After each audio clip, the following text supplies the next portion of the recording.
A very good afternoon to you, everyone, and thank you so much for joining us for this media briefing. As you know, we are preparing for the resumption of face-to-face classes, so we will hear from the Minister of Education, Technological and Vocational Training, the Honorable K. McConney, the Chief Medical Officer, the Most Honorable Dr. Kenneth George, the Chief Education Officer, Dr. Ramona Archer-Bradshaw, and we're also joined by the Permanent Secretary in the Ministry of Education, Technological and Vocational Training, Ms. Betty Alleyne-Headley, as well as the Director of the Education Technical Management Unit, Mr. Francisco Miller. And Minister McConney will begin. Good afternoon, Barbados. Good afternoon, Barbados. The return to face-to-face school has been on the minds and on the lips and in the frontal focus for this entire country and, of course, for the Ministry of Education, Technological and Vocational Training for some time. Students, our principals, our teachers and staff, our parents and guardians, we have been waiting a long time for school to reopen, for playgrounds to be noisy and trampled by the feet of happy children, and for parents to get out to work and catch back their hand and their stride in their households. Now, as Barbados starts to reopen fully for business at every level and with full engagement, respecting COVID-19 protocols, of course, we are seeking to do the same with our schools. Our children must not be left out, nor left to lag further behind in their learning journey. We aim to provide as many students as possible, as soon as possible, the opportunity to benefit from face-to-face learning environment with due care given to the safety and responsibility under the guidance of our Ministry of Health and Wellness.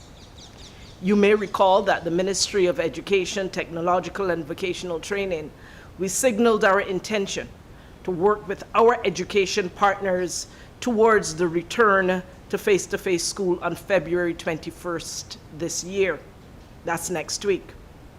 During the past week, our team and I at the ministry have intensified our engagement with our partners to consider the best way forward. Now, bearing in mind that this engagement did not just begin. Since last year, this ministry has been in discussions and have been charting a course forward and developing a roadmap in collaboration with our educational partners. We met with the principals of public and private schools. We met with the teachers of public and private schools. We met with the Barbados Secondary Teachers Union. We met with the National Union of Public Workers. We met with the Association of Principals of Primary Schools, with the Barbados Association of Principals of Public Secondary Schools, with the National Council of Parent-Teacher Associations. And in some ways, we've met informally and casually in some ways with some of our students. Meetings were also held with ministries of health and wellness, with the Transport Board, with donor agencies such as the Pan American Health Organization, UNICEF, and USAID. The Ministry of Labor and Social Partnership Relations, they conducted sensitizations with the health and safety committees of all of our schools.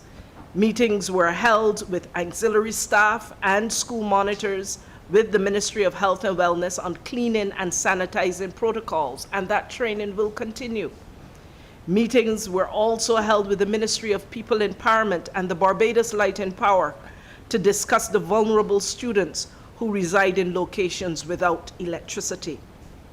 A new roadmap was developed with our stakeholder, our educational partners consultation, which details the proposal for the safe reopening of schools, who will return to school, the mode of instruction in online learning, the mode of instruction for blended learning, the mode of instruction for face-to-face, the protocols for sick students and members of the education community, and the roles and responsibilities of our key educational partners.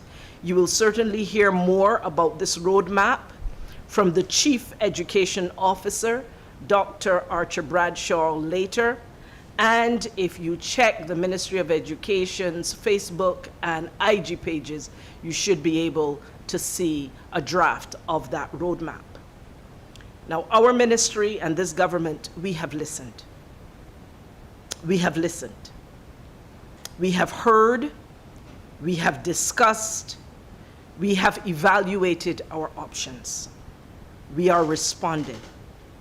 And we now need to continuously improve our communication with you, the public of Barbados.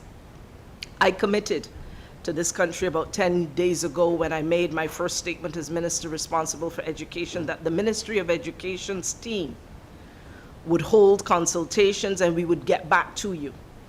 So we are now here to update the country on the accelerated progress towards our February 21st ambition. As we update and outline plans to you, please accept that the transition back to face-to-face school may not be perfect. As humans, we were designed to learn while in motion, and we therefore have to move with that certain knowledge into this face-to-face experience and bring with us certainly a can-do attitude and a mindset for growth that says we will step bravely into face-to-face. We will monitor and we will observe. We will learn and we will adjust for success as we go along.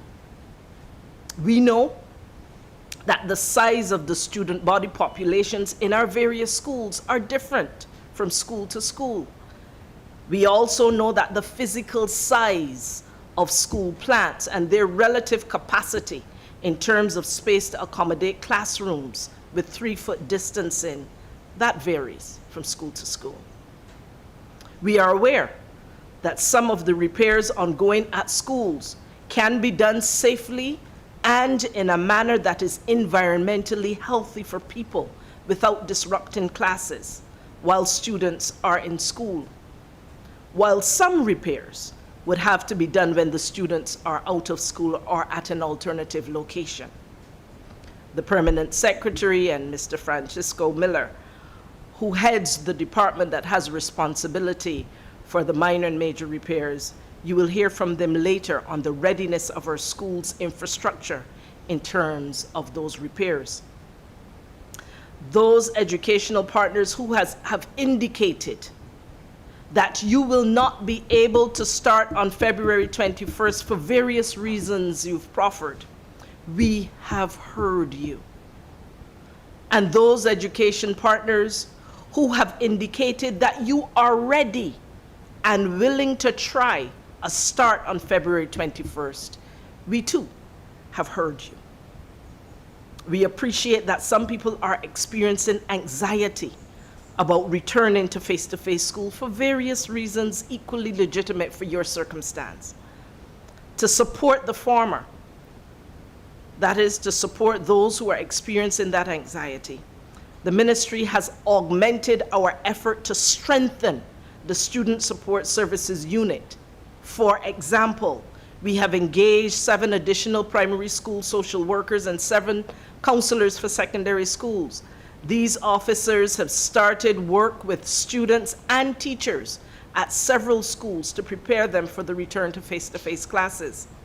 In addition, there are 6 primary school counselors supported by the Sandy Lane Charitable Trust. Several sessions were also organized for teachers of schools that were used as isolation centers and with other teachers as well.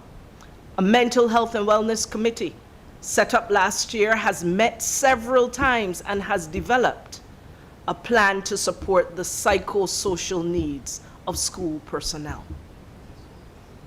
In all of this, the ministry is mindful that some of our Barbadian students have to take the same external exams, including CSEC and CAPE, at the same time as others in the region. And their counterparts in the region are already in significant part back to face-to-face school, benefiting and advancing in ways that our Barbadian students would also like to benefit and advance. My informal conversations with students bear out this concern, and their perspective must also be taken into consideration.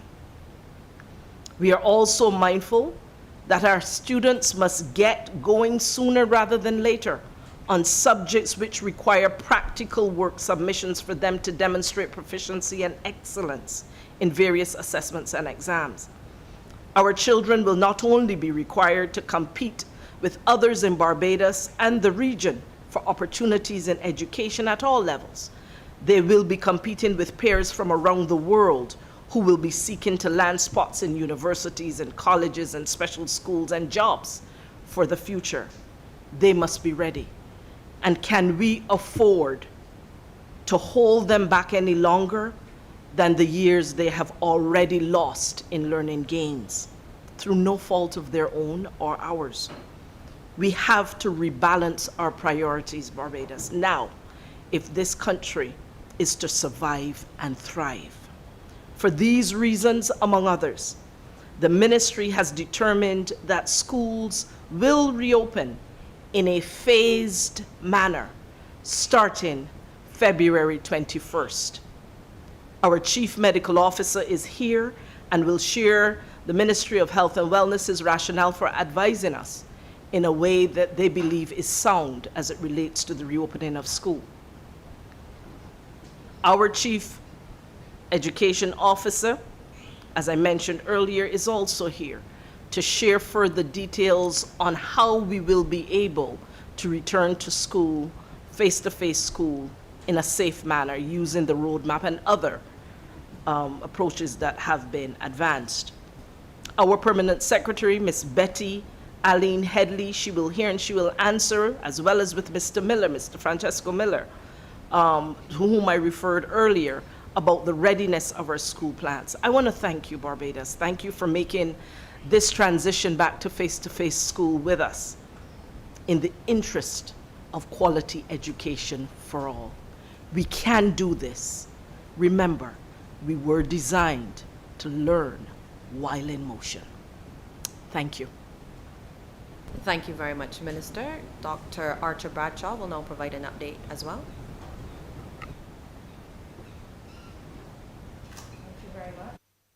Thank you very much. Good afternoon, Barbados. I support fully the comments made by our Honorable Minister of Education, Technological and Vocational Training, the Honorable K. McConney. I want to begin by thanking the team at the Ministry of Education, the team that worked so hard on developing the roadmap that we have today. I am also very grateful to the many stakeholders, the principals associations, the various unions, the teachers, the parents, for sharing their very diverse views, of course causing us to rethink our approaches in many instances. Because of the collaboration, we are able to have today not a final roadmap, but a draft that we have shared on our Instagram and Facebook pages. This roadmap has three main objectives. The first, it describes our plans for the safe, effective, and efficient reopening of schools. Secondly, it sensitizes all of our partners in education about the requirements for this safe return. Thirdly, it identifies the roles and responsibilities of our key stakeholders to ensure the safe operation of schools during this pandemic.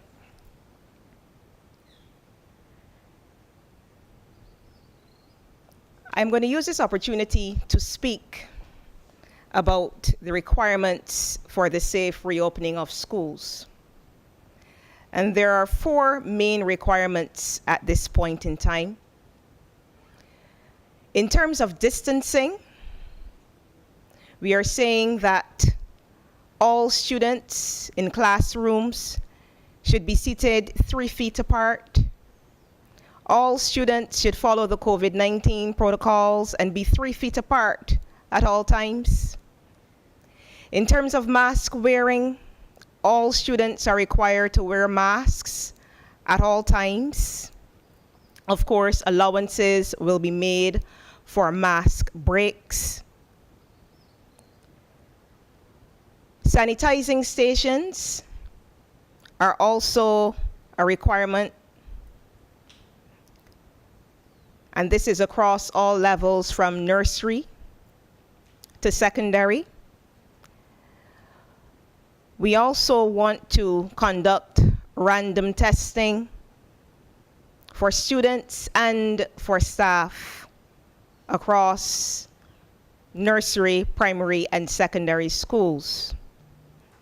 I must say at this time that the random testing will not occur during the first week or the second week. We are awaiting the swabs, and as soon as we receive the swabs and training has taken place, the random testing will occur. For students, we require parental consent, and the parental consent forms will be made available. You may be wondering who will return to school and when. As the minister said, students will generally return to school in 2 phases.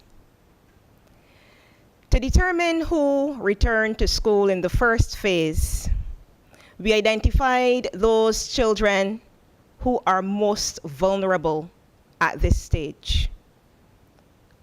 We identified the nursery, reception, infants A and infants B students, because these students are unable to self-regulate and are unable to navigate devices on their own.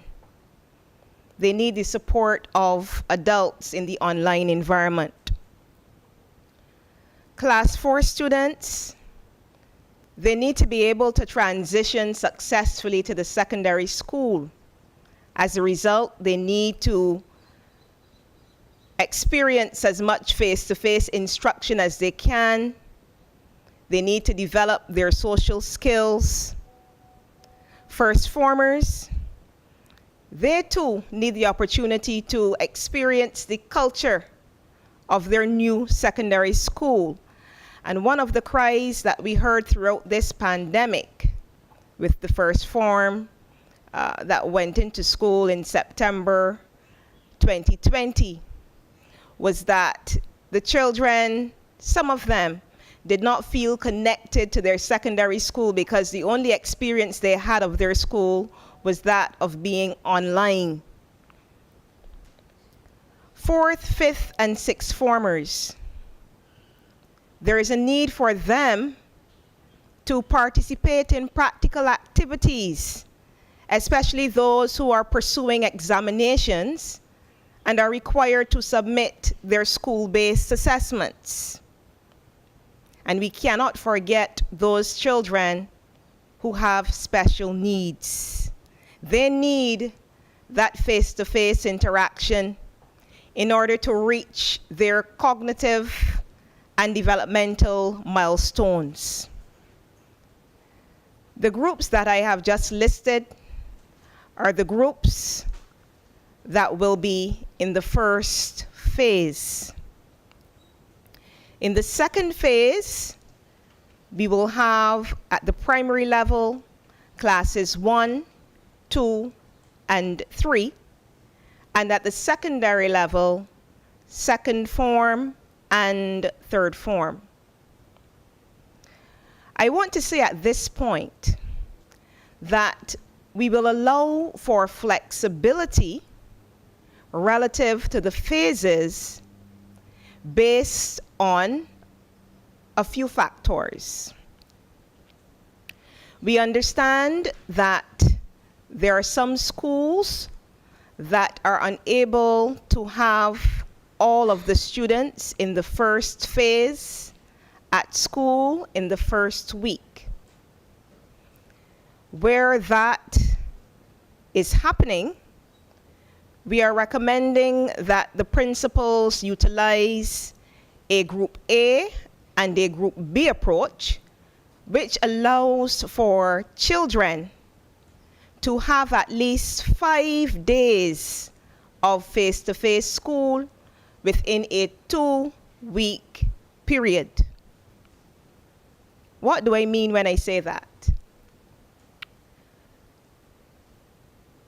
A student in Group A may go to school for, when I say go to school, I'm talking about face-to-face school for 3 days in the first week, and they may have online for the other 2 days in that first week. In the second week, that same student in Group A may have 2 days of face-to-face instruction and the other 3 days online. In essence, that amounts to 5 days in a 2-week period. We at the Ministry of Education, Technological and Vocational Training understands that not all schools have the same constraints. There are some schools that can have all of the cohorts in phase 1 on the plant while following the COVID-19 protocols. Where that is so, we allow the flexibility of that school to bring in the phases based on their capacity.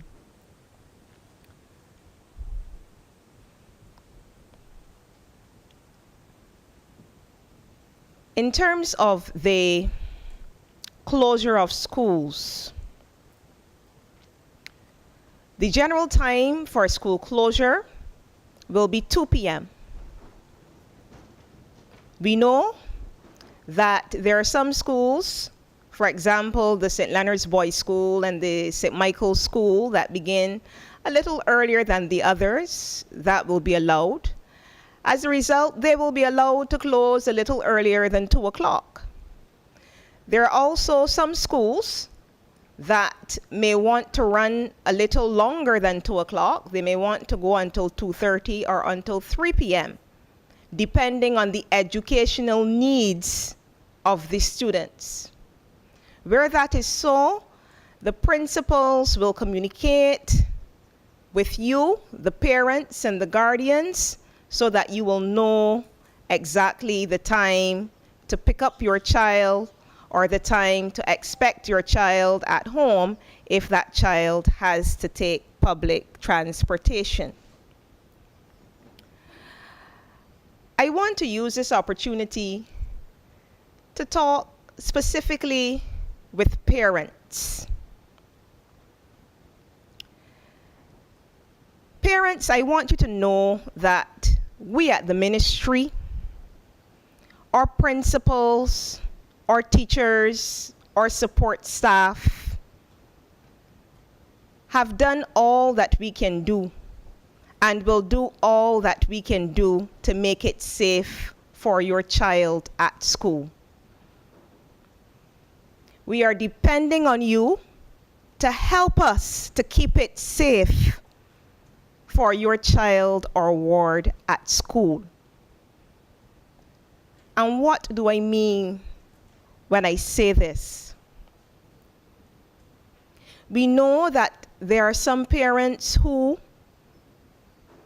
may know that their child is not feeling well and may decide to send the child to school anyway. Parents, if we want to open schools safely and keep schools safe, you have the responsibility of ensuring that your child does not become the agent in the school for transmission.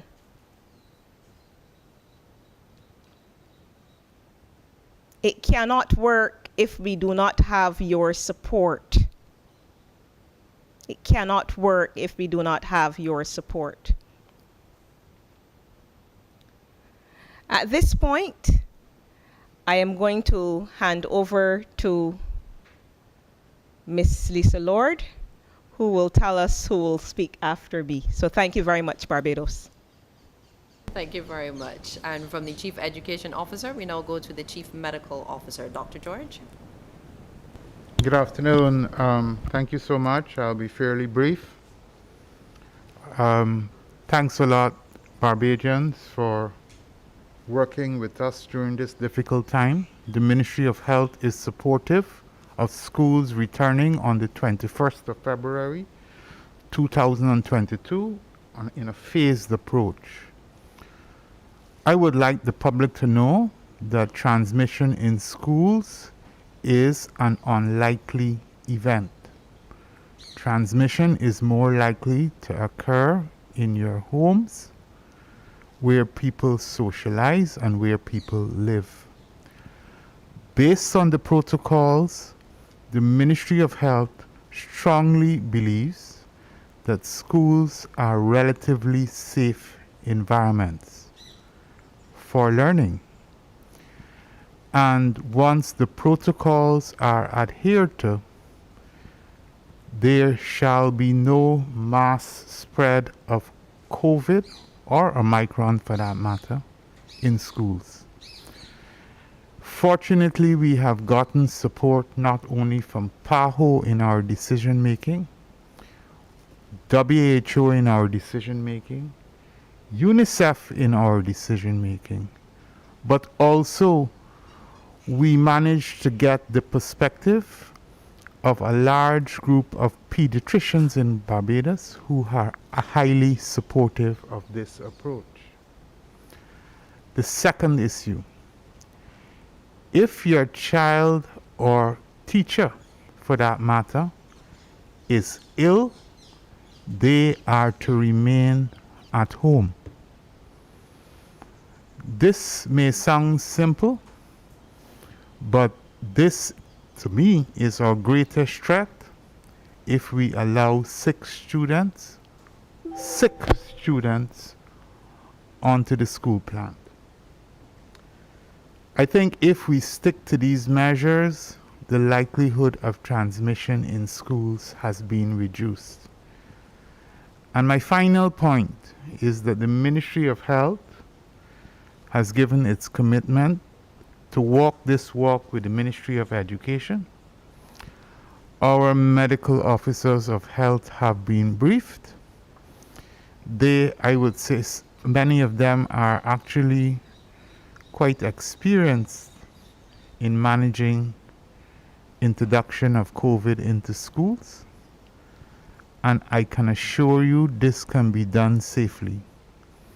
We need your cooperation. And with that, I turn over back to Lisa. Thank you. Thank you, Dr. George. As customary at this time, I would just ask members of the media to identify themselves and the media house they represent. And just to remind you that also joining us are the PS in the Ministry of Education, Ms. Betty Alleyne-Headley, and the Director of Education Technical Management Unit, Mr. Francisco Miller. Your questions?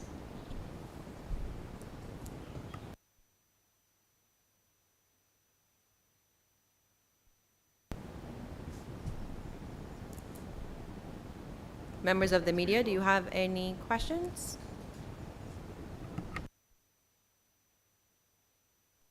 In the Ministry of Education. Hi.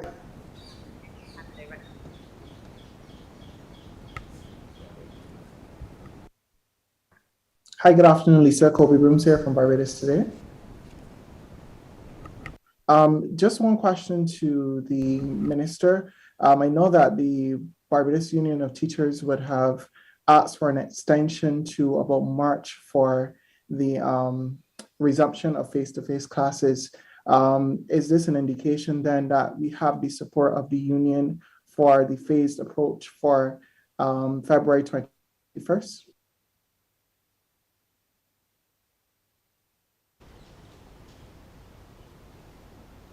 Thank you very much for that question. What we have done is determine that we will go back on the 21st. However, there is flexibility for those principals in those schools which have a challenge with regards to either capacity or the ability for various reasons for them to go back to school earlier at that time or at a different time, they are to inform the ministry. You would have heard the Chief Education Officer say that while we are officially going back on February 21st, there are certain flexibilities that are built in there for principals. Kobe, did you have a follow-up? No, I'm fine. Okay. Any further questions? Hi, good afternoon. Traeger, Nation Barbados. I have a question for either the Chief Education Officer or I think Mr. Francis. We wanted an update on the school's repairs project, one, overall, and then two, if you could respond to criticisms that the repairs tend to lapse every single year. So why is it that a week before schools are set to reopen, so many schools have to be repaired at this time? Thank you. Thank you, Trey. We're just giving Mr. Miller a chance to get into position.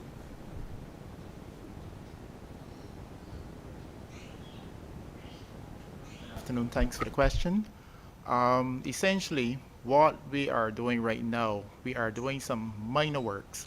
Now, we would have done most of them, we have completed those major works, including the electrical upgrade. We would have done 7 primary schools in which we did some electrical upgrade that comprised of some civil works, electrical upgrade, as well as some IT upgrade. So we would have completed those. We would have also completed 26 schools under the domestic summer program. Those are works that we normally do during the summer break, in which we cannot normally do them during the school term. So that has been substantially completed. We are now in the phase where we are carrying out industrial cleaning of the schools. We would have cleaned the water tanks and stuff like that. So we are just doing minor works which have no impact on the start of school. So there's no lapse in repairs. We have done more than normal repairs during this time, and given the break that we had, we actually ratchet up. So for this year, we would have spent more than normal, the normal amount of money during the break that we had. So we are pleased with what we have done, and we are ready to start on the 21st. Trey, did you have another question? I know that you mentioned increasing the budget for the repairs. If you could say how much to spend. Yes, summer program, we had a budget about 2.8. We would have spent for the on those 26 schools about 2.8 million. For the electrical upgrade, that budget was about 4.4 million. That has nothing to do with the minor works that is ongoing. That is an ongoing thing. So we have a rolling total. So I can't give you that figure right now, but we can provide that. We can provide that at the end of the repair period. Are there any further questions? Just making sure I'm going to add the 2.8 million plus before, or those were already included. You can add both of them, but that is not the total budget that for what we have. We have other projects ongoing. Someone else was trying to get in just now. I'm not sure who it was. Good afternoon, Sharika Griffith from CBC. I was wondering, Minister, if you anticipate any challenges where the teachers are concerned, given that the Union of Teachers was advocating for a delay of at least 2 weeks. Or are you satisfied that you have met most of, if not all of, the things that they were asking for?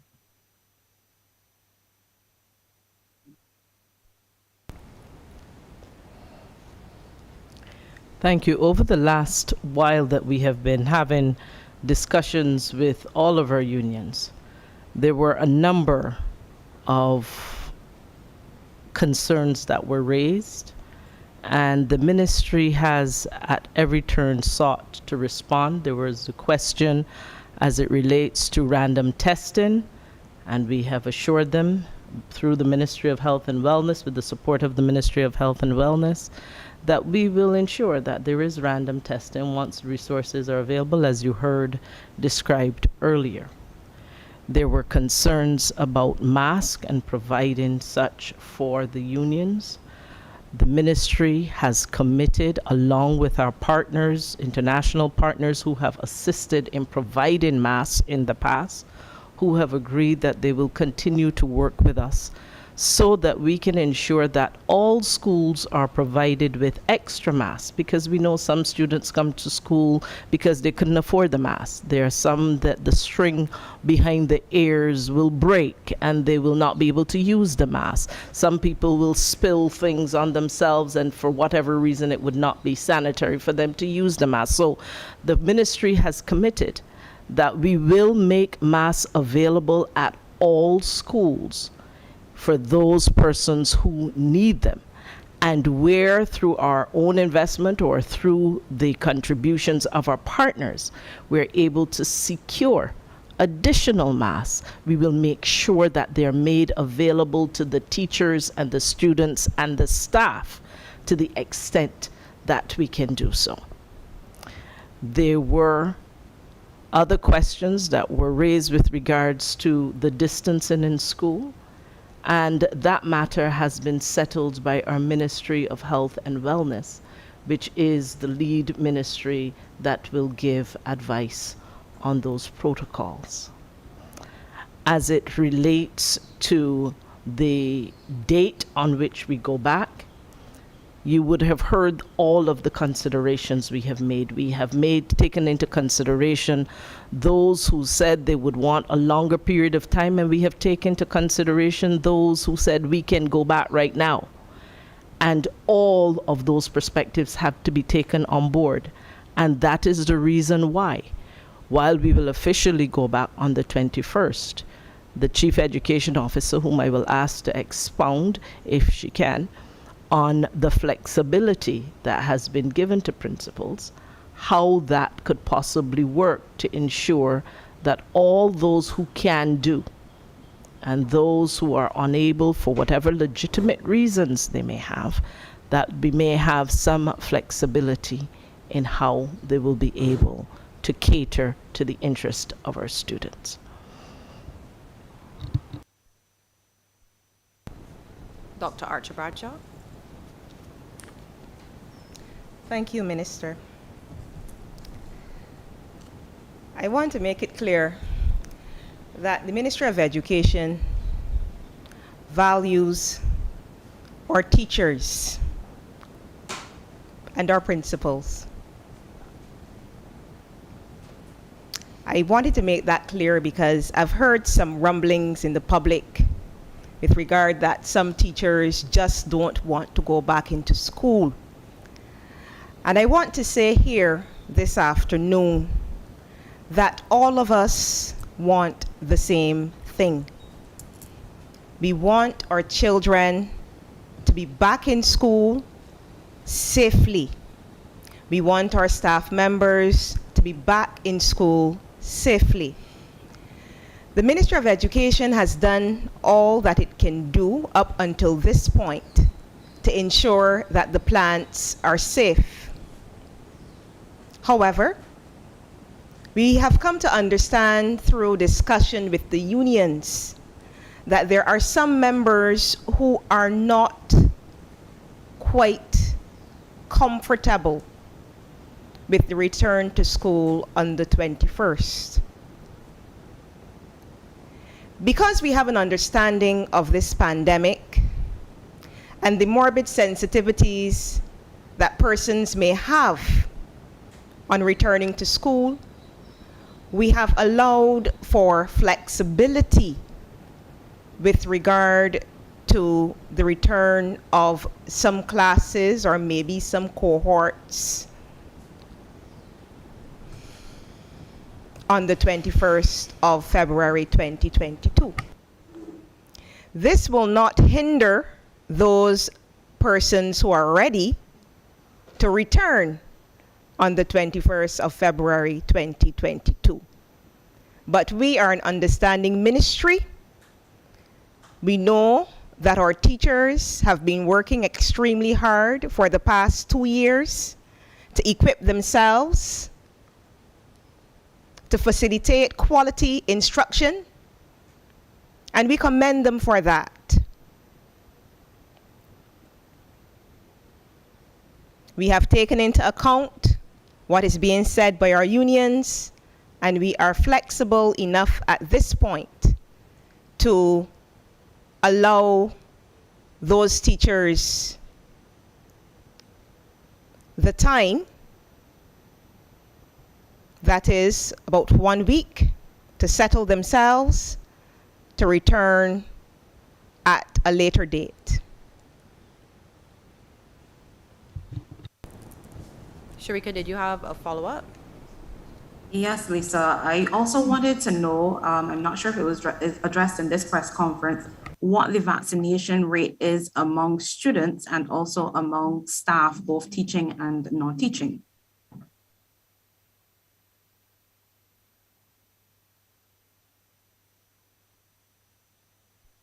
That question?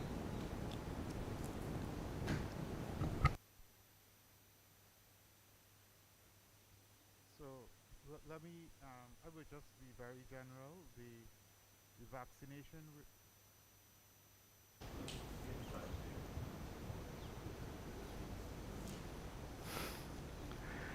The vaccination rate for teachers is about 62, between 62 and 65%. We, obviously vaccines are available for all adults, so from where I see it, there's no reason why teachers should not be vaccinated. So we would like to see that number well over 80%. And with respect to schools, we have had around 10,000 students, representing half the student population that could be vaccinated, receiving immunization.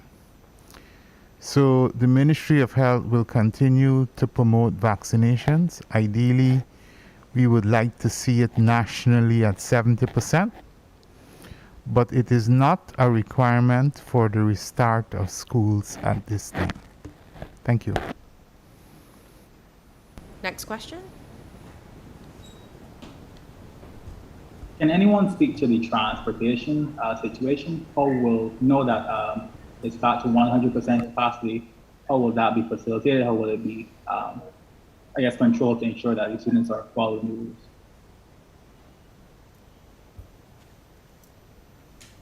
Chief will take that one. Thank you for your question. We have been in discussion with the Transport Board, and they have assured us that they have put a number of protocols in place to ensure the safety of our students as they travel on the buses. They have hand sanitizing stations. They will, of course, monitor the students as they're traveling on the buses. I know that there has been a question about whether we will place school monitors on each bus. And I'm sorry to say that we do not have all of the funds available to put a monitor on each bus, but we're calling on all Barbados. We're calling on the public to assist us in monitoring the school children. I remember growing up, and I used to walk to school and I used to walk home. And I can tell you, I could not get to school from home or get from home to school without somebody saying something positive, a word of encouragement, or if I was doing something that I shouldn't have been doing, they would have spoken to me at that point in time. So there's a need for us to engage the community. I'm going to ask us to have that village mentality again. If you see a student on the road and he or she is not doing what he or she is not supposed to do, reach out and say, young man, pull up your mask. Young man, you're too close. Young lady, you're too close there. So that will help us in the monitoring situation.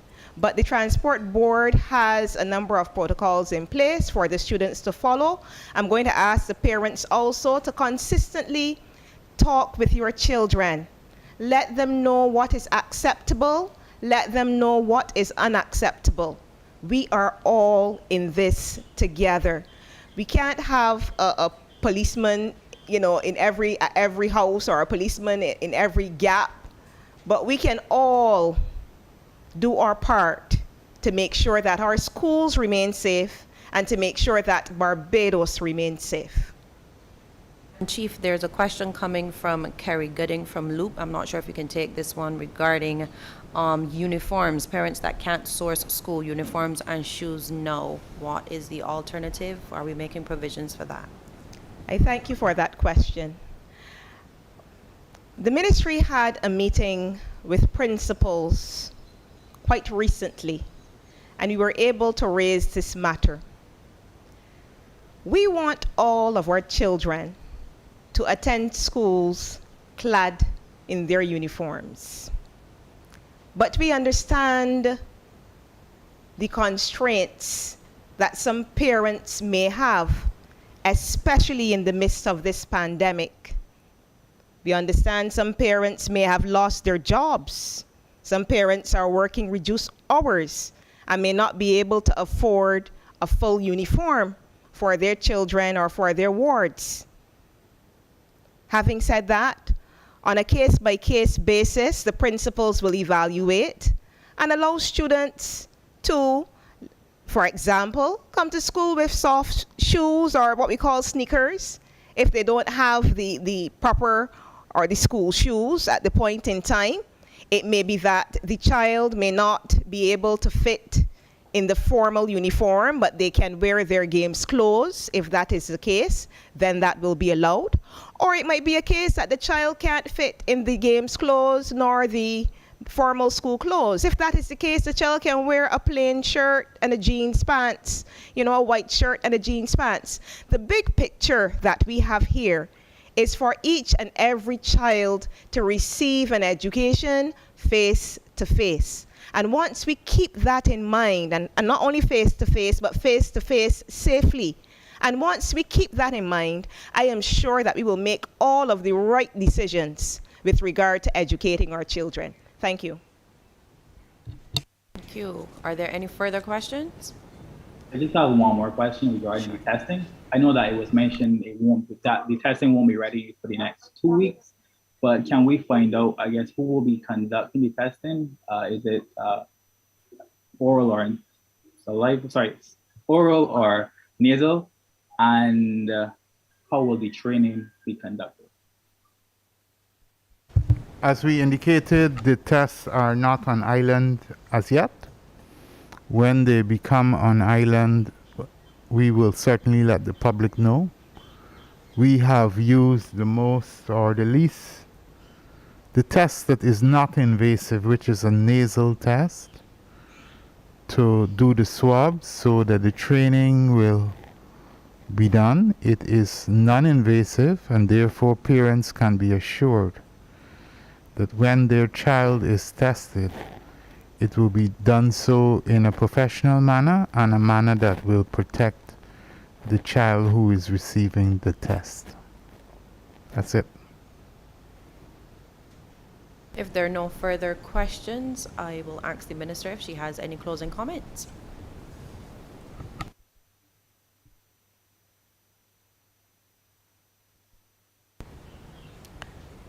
Thank you. This return to face-to-face school will be a challenge for some, and it will be easier for others.